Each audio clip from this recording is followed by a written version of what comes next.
looking for the blitz. We've been looking for this moment, and we're finally here.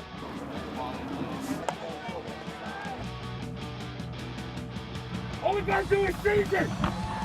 It's this close.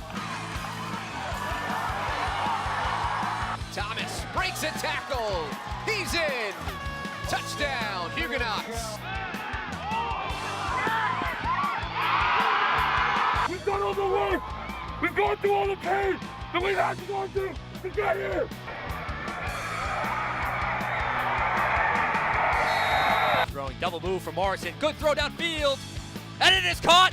TJ Morrison with the touchdown.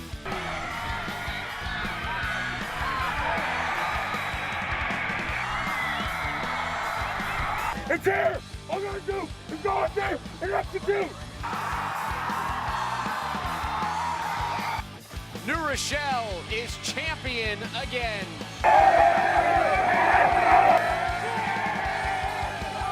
For the third time in school history, Stepanak is the CHSFL AAA champs.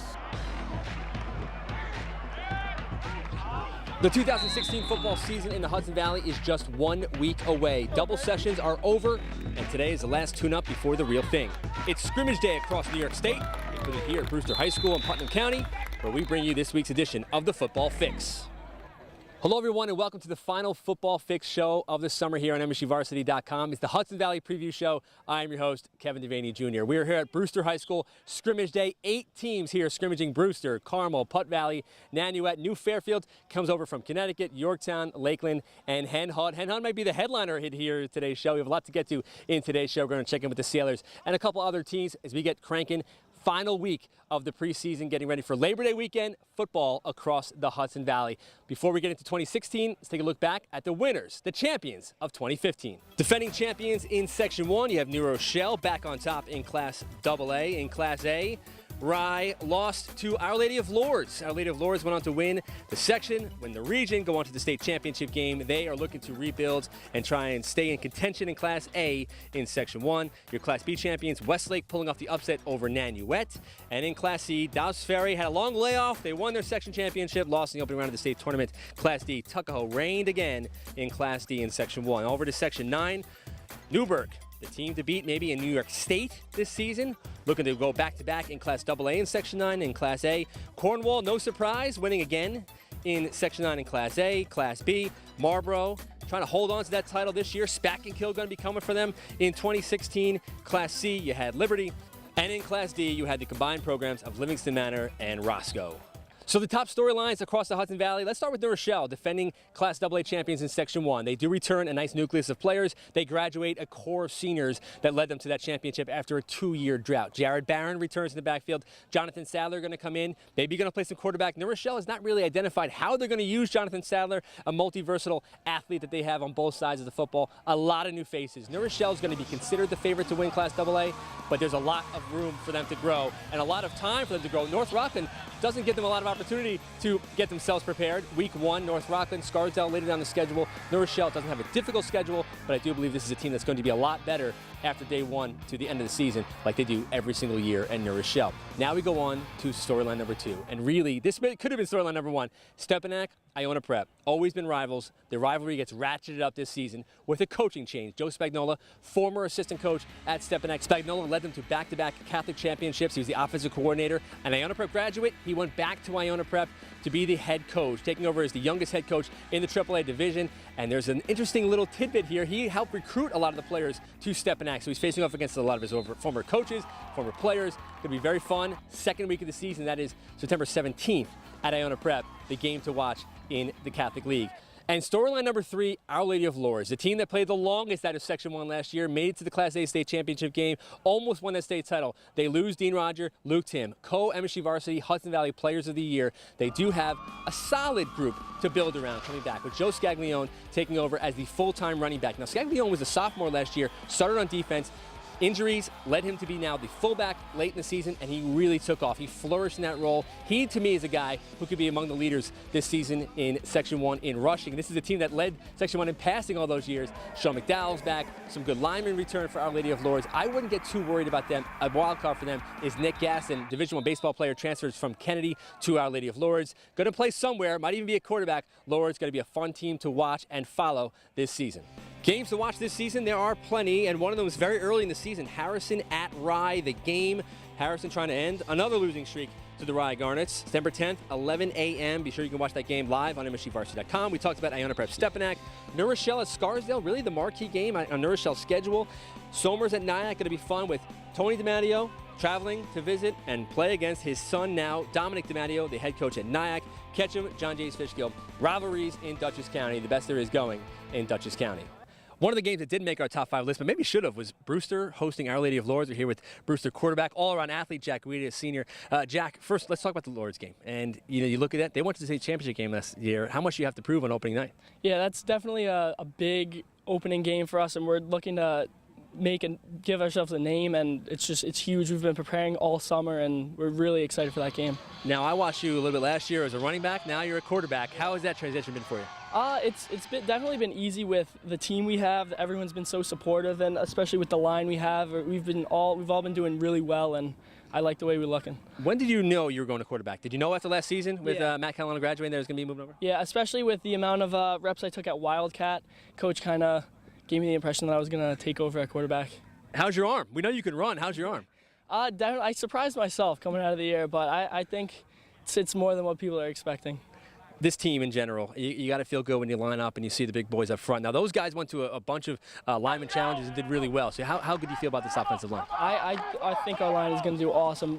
There's so much confidence, and we got great guys with a lot of chemistry, so I think we're looking good. And now you had an active offseason as well, going to a lot of camps, a lot of combines, and now the Division I AA schools are after you now. What's it like now coming into camp with this sort of attention you're getting now? Oh, it's awesome. I love to embrace it and just have fun with it. I don't let it get to me or have any stress over me. And my team helps me with it all, and the coaches too. Everyone's so supportive of it. And did you know after last year that this was potentially what you could be looking at after high school? Definitely not as much activity as there has been, and it's just been awesome.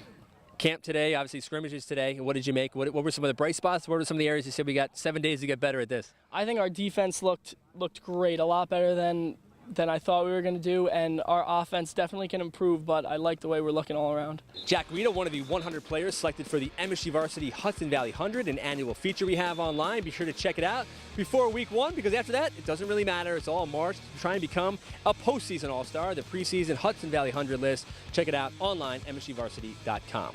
You know, when I sat down and made the Hudson Valley 100 list, the first name I wrote was Trill Williams, and he's the guy you have to see in person. The wide receiver, running back, they're going to use him all over the field on offense, and defensive back at Archbishop Stepanak. Trill Williams, really not a name early last season, came on strong late. He was one of those guys that Stepanak blowing teams out. They'd put him on the field, and he would shine. And this year, he's going to do it from start to finish of every game. A great two-way player, a major Division I prospect, probably the biggest Division I prospect in Westchester County right now, one of the top players in the Catholic League. Trill Williams, a lot of hype about Trill Williams. I think he's going to live up to it this season. A dynamic, explosive talent. And Trill Williams, a major reason why Stepanak opens the season as the #1 team in my preseason top 10, msgvarsity.com. Check out the full list. Stepanak at #1, New Rochelle #2, Iona Prep. So you're going to have a Stepanak Iona Prep Week 2 matchup, the 17th, 1 versus 3. John Jay's Fishkill, the top contender, looking to get back on top in Class AA in Section 1. Clarkstown South, maybe a team that not many people would have expected to be this high on my list. I went to visit the Vikings last week, very confident in what this group has, very talented at the skill position. Reminds me a lot of what Clarkstown North was going into last season, and of course they made it to the semifinals in Class AA. My team to beat in Class A in Section 1 is Somers. I think when you got Tony DiMatteo, a veteran quarterback, and you get a veteran roster around him, and you give him the best running back in Section 1, or one of the best running backs in Section 1, and Messiah Horan. Somers eyeing a Section 1 championship. Rye right there behind them. TJ Lavelle returns at quarterback. Brett Egan is top receiver. A lot of good skill talent at Rye. Scarsdale, of course, annually in the mix now. You can pretty much cement Scarsdale into my top 10 year in, year out. Spring Valley has the star power in Ori Jean Charles and Devin Lawson, and a very loaded and dynamic roster. And my number 10 team is Yorktown. who today didn't play particularly well, but I know the talent is there, led by their quarterback, Jose Boyer. So there's our top 10. One of the teams in the top 10 was Yorktown, a team that just maybe scored a couple touchdowns in Yorktown. Not in our top 10 is Hen Hud, Nick Cunningham, the quarterback. Nick, tell me, you look at that Yorktown. Was that a measuring stick even just for being a scrimmage? Oh, yeah. Yep, definitely. We saw how well they did last year, some of the guys they got coming back. Just looking to measure ourselves, see where we're at right now. This is only really a practice, but you guys seem to play with a different level of enthusiasm, excitement here today. Is that something you guys are always like, or was that something you brought here today just for the special occasion of the scrimmage? We're really dialed in. We're just ready. We're ready to just hit somebody else in a different colored jersey. We've been practicing, kind of going thud, wrap up, two-hand touch, stuff like that in practice. But now we get to go out there, hit somebody else in a different colored jersey. It's something special. You, as a quarterback, get to drop back, and you get to look downfield and see 3 or 4 guys, maybe even more, that you could throw to and feel confident. Yeah. Tell me about this receiving group that you have and how confident you feel even after today. Oh, we got some special guys. We're 6, 7 guys deep. You never want to make too much out of, well, your last game was against Somers. You don't want to make too much out of a non-playoff bowl game, but what did that win do for you guys to beat a Somers program that many people feel now is the top team in Class A? Oh, it was great. My freshman year, we went to play them, and we got really tooled up by them. We got beat. So all our seniors, they really wanted to beat them. That was their one goal, and we went out there and we did our best. We beat them. You guys have a schedule that's very interesting. You have some games you feel like you really should win, and then you have some really tough, difficult games. When you look at it, you're obviously going to take it week by week, but what is the long-term goal for this program? Oh, we want to win every game we play. That's it. We want to win the state. And obviously, if we go that far. And if you go that far, and obviously a quarterback, how much improvement have you made since last season? Oh, in the offseason, I just tried my hardest, got together with my receivers, ran some routes. The offensive line's looking great.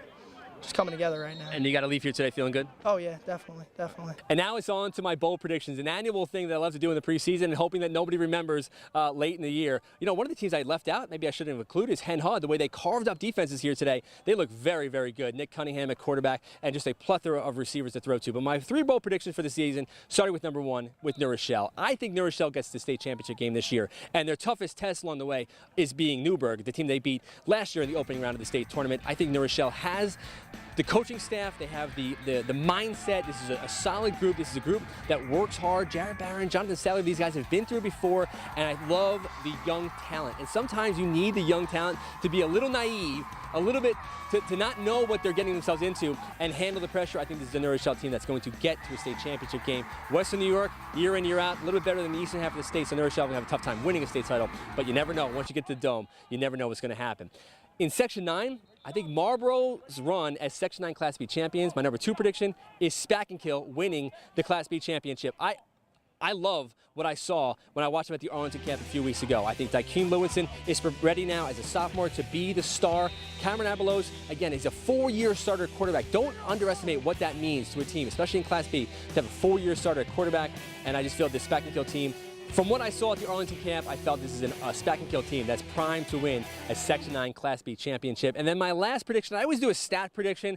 To me, the leading passer in the Catholic League this season is going to be at Iona Prep with Michael Apostolopoulos. I feel as a veteran quarterback last year, he played very limited time, still threw for over 1,000 yards. I feel now as Joe Spagnuolo is his quarterback, Iona Prep's going to play a little bit faster. They're going to open it up more. Apostolopoulos is going to throw a lot of those underneath routes to those talented receivers that he has coming in, and I feel like his yardage total is going to go up and up and up all season long. I think that Apostolopoulos from Iona Prep will lead the Catholic League in passing. So those are my predictions. I'm going to have a lot more predictions. You can find me on Twitter, and that's going to do it for this week's show. Our preview show. I want to thank you for checking it out. I want to thank Jack Weeder from Brewster. Thank Nick Cunningham from Hen Hud. Thank our man Chris Karen, week in, week out, the work he does on the Football Fix show, second to none. And of course, I want to thank you for watching. The season 1 week away. We'll see you out in the fields. Hey.